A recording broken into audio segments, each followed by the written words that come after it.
జిల్లాలో భార్యపై పోలీసులకు ఫిర్యాదు చేశాడు భర్త.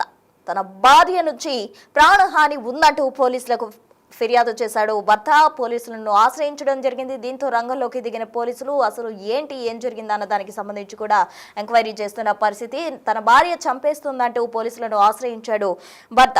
అయితే ఈ ఘటన వరంగల్ జిల్లాలో చోటు చేసుకుంది. పర్వతగిరి మండలం జగుత్తండాలో నివసిస్తున్న భానుత్ మహేష్ శాంత దంపతులు 16 ఏళ్ల క్రితం వివాహం చేసుకున్నారు. అయితే వీరికి 14 ఏళ్ల కుమారుడు కూడా ఉన్నాడు.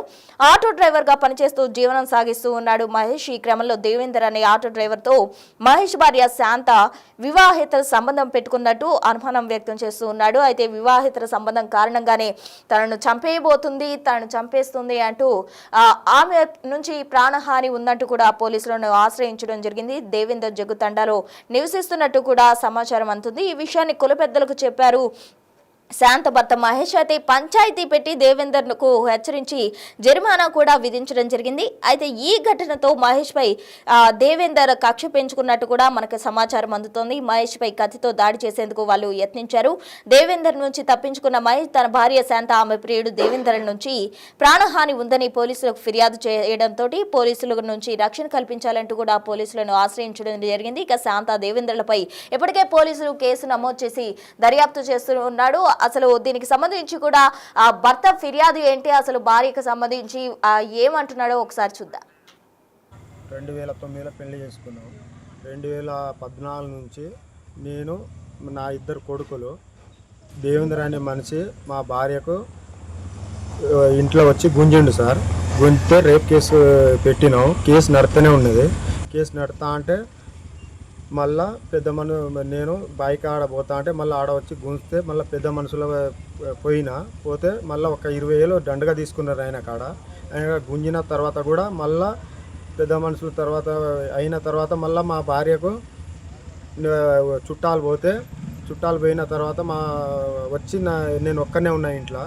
మళ్ళీ కత్తి పట్టుకొని వస్తే సార్ ఉన్నాడు కేసు రాసిండు. కేసు రాస్తే ఆయనకు పంచాయతీ ఏం లేదు, ఈసారి ఏదో వదిలేస్తాను, పిల్లలు ఉన్నారు నీ 2 పిల్లలు అని వదిలేసిండ్రు. అయితే మళ్ళీ సంవత్సరం తర్వాత మళ్ళీ మొన్న వినాయక చవితికి మా భార్య అన్నదానం పోతే అన్నదానం కాడ అందరూ మొత్తం ఆడ డీజే ఉన్నారు. అందరూ ఆడ వచ్చి అన్నదానం చేస్తా అంటే నేను ఇంట్లో పండుకున్నా. బాత్రూమ్ పోదా అంటే కత్తి పట్టుకొని నా మీద ఉరికి వచ్చా. అంతే నానా అని పిలిచే వరకు నేను బండతో కొట్టే వరకు ఇక్కడ చేతులు తగిలింది. ఆయన బండ తలిగే వరకు మా నాన్న వచ్చే వరకు ఉరికిండు సార్. అందరికి టండల్లోకి అందరు రమ్మన్నా ఆయన ఉరికిన బాట, ఆయన పాదాలు, ఆయన చెప్పులు అందరు టండ మొత్తం చూసిండ్రు.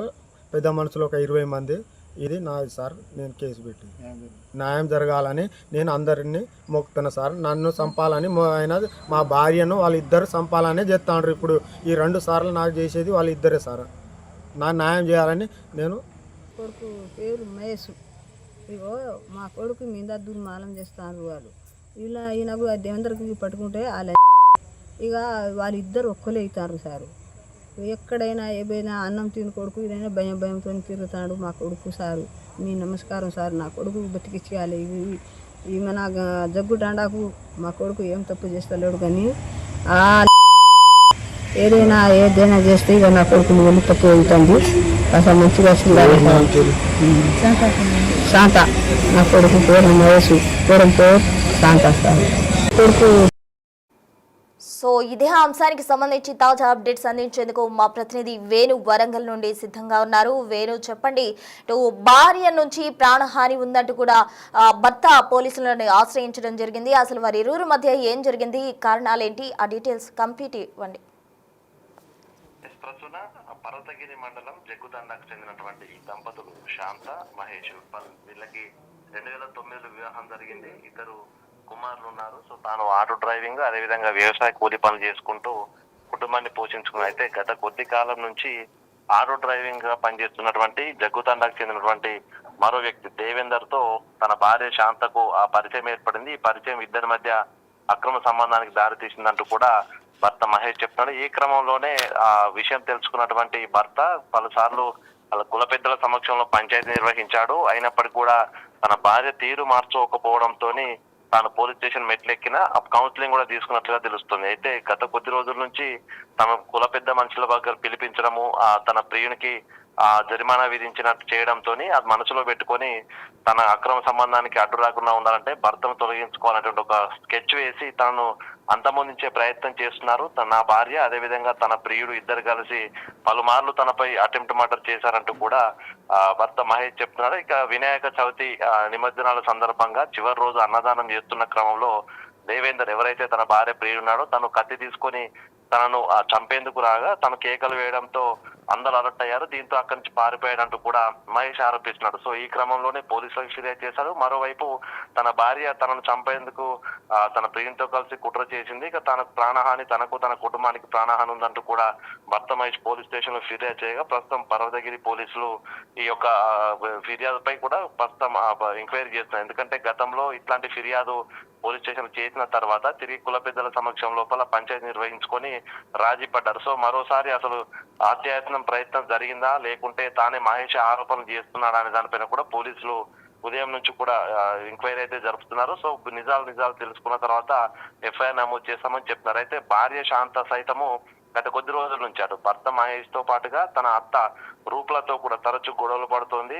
నీ కొడుకును చంపేస్తానంటూ కూడా తాను చెప్తుంది అంటూ కూడా మహేష్ తల్లి రూపుల ఆరోపణలు చేస్తుంది. దీన్ని బట్టి చూస్తే తాను ఎప్పటికైనా అక్రమ సంబంధం కోసం తనను పొట్టన పెట్టుకుంటుందనేటువంటి భయంతోనే కొద్ది రోజు నుంచి గడుపుతున్నాను, ఇంటికి కూడా వెళ్ళట్లేదంటూ కూడా భర్త మహేష్ ఆరోపిస్తున్నారు. తాను మరో ఘటనలో ప్రస్తుతం చూసిన క్రైమ్స్ ను బట్టి భార్యలు భర్తలు అంత మోస్తున్న తీరుతో చూసినటువంటి మహేష్ ఇంటికి కూడా వెళ్లకుండా భయపడుతూ బయటే తిరుగుతున్నటువంటి పరిస్థితి. అంటే తనను చంపడం ఖాయమని నిశ్చయించుకున్నాడు. సో అందుకే చివరిగా పోలీసులను ఆశ్రయించిన పరిస్థితి అయితే కనిపిస్తుంది. మొత్తానికి ఆ దేవేందర్ కు సంబంధించినటువంటి స్నేహితుల దగ్గర దేవేందర్ సమాచారం కూడా తీసుకున్నట్టు తెలుస్తుంది. కొద్దిసేపటి క్రితమే దేవేందర్ కూడా పోలీసులు స్టేషన్ కి తీసుకెళ్లి దర్యాప్తు చేస్తున్నట్టు తెలుస్తుంది. ఇక ఈ యొక్క ఆరోపణలను నిజమని తేలితే మాత్రము భార్య శాంతను కూడా పోలీసు అరెస్ట్ చేసే అవకాశం ఉంది. మొత్తానికైతే తన భార్య తన అక్రమ సంబంధం కోసము తననే పొట్టన పెట్టుకోవాలని చూడడం తో ఈ యొక్క జగ్గు తండ లోపల కూడా ఈ యొక్క వార్త పూర్తి సంచలనంగా అయితే మారిన పరిస్థితి. దీనికి సంబంధించి పూర్తి వివరాలు సాయంత్రం వరకు పోలీసులు వెల్లడించే అవకాశం అయితే ఉంది. ప్రచున right Venu, thank you. So మొత్తంగా వరంగల్ జిల్లాలో భార్యతో ప్రాణహాని ఉందంటూ పోలీసులను ఆశ్రయించిన భర్తకు పోలీసులు అయితే పూర్తి సమాచారం సేకరించి దానికి సంబంధించి తగు జాగ్రత్తలు తీసుకునే విధంగా రక్షణ కల్పిస్తామంటూ హామీ ఇవ్వడం జరిగింది. అయితే తన భార్య చంపేస్తుందంటూ ఫస్ట్ కుల పెద్దలను ఆశ్రయించాడు భర్త, ఆ తర్వాత పోలీసులను ఆశ్రయించడం జరిగింది. మొత్తంగా ఈ కేసుకు సంబంధించి కూడా పోలీసులు దర్యాప్తు వేగవంతం చేసినట్టు కూడా సమాచారం. ఘటన వరంగల్లో చోటు చేసుకుంది. అయితే భార్య నుంచి ప్రాణహాని ఏంటి, అసలు ఏం జరిగింది వారిరువురి మధ్య అన్నదానికి సంబంధించి బిగ్ టీవీతో మాట్లాడేందుకు భర్త మహేష్ సిద్ధంగా ఉన్నారు. నమస్తే అండి మహేష్ గారు.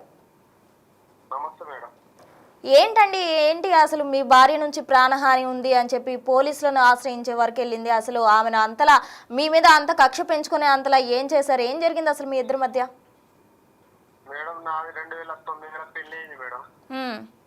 2009 పెళ్లి అయితే మేము ఒక 5 సంవత్సరాలు మంచిగానే కాపురం మంచిగానే జరిపినాం. దాని తర్వాత 2014 నుంచి అప్పటి నుంచి మా భార్యకు దేవేంద్ర అనే వ్యక్తి మా అన్న అవుతాడు. మీ సొంతనా? సొంతం కాదు, పెద్దనాయన కొడుకు అవుతాడు. అట్లాంటి మేడం ఇట్లా ఇప్పుడు మా సర్కిల్ లా ఇప్పుడు ఇట్లా అవుతాడు పెద్దనాయన కొడుకు. ఓకే. అయితే మేడం అప్పటి నుంచి 2014 నుంచి మా భార్యను వదులుతలేడు, నన్ను వదులుతలేడు మేడం. నా 2 కొడుకులు మేడం. ఏం చేస్తున్నాడు మిమ్మల్ని వదలకుండా? అయితే మేడం అక్రమ సంబంధం పెట్టుకొని నేను కేసు పెట్టిన మేడం. ఆయన గుంజి రేపు చేయడానికి వస్తే కేసు పెట్టిన. కేసు మన కోర్టులో పెట్టిన మేడం. పెట్టిన తర్వాత మళ్ళా పెద్ద మనుషులు